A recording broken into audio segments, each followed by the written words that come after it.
Havluqmaq şeytanın işidir. Emme 5 yerde havluqmaq peygamberlerin işi. Şu 5 yerde havluğun peygamberin idine düştüğünde olar. Yek, mihman gelse salatımrak çaytuğun der. Havluqmaq şeytanındır demek iştibadır. Batımrak bir çaytuğun. Neçe yetiştiğindir? İkilencesi bergin mami. Acele şeytanındır deyip iğinğan gelip görme. Batımrak ver deyiptir. Üçüncü, günah geçiptir. Hemmemiz günahkar.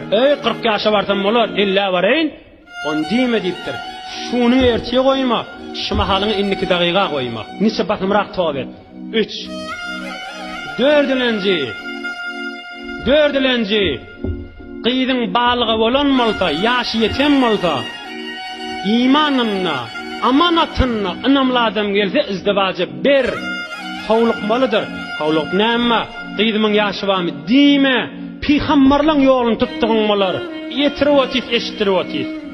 Ahirqisi, bir merhum, bir imanlı adam, bir musulman adam, bir insan dünyadan geçenini ayırlanna batımrak cahila deyiptir, havluq deyiptir. Näme için? Eger qawa adam bolsa, forsu dünyadan din sınmasımrak barsın barmadı yerine. Eger telek adam bolsa da, qoy telekeligi bizim üstümüze yatmasın, gitsin qabrına başın basımrak. Bir de beşilencisi.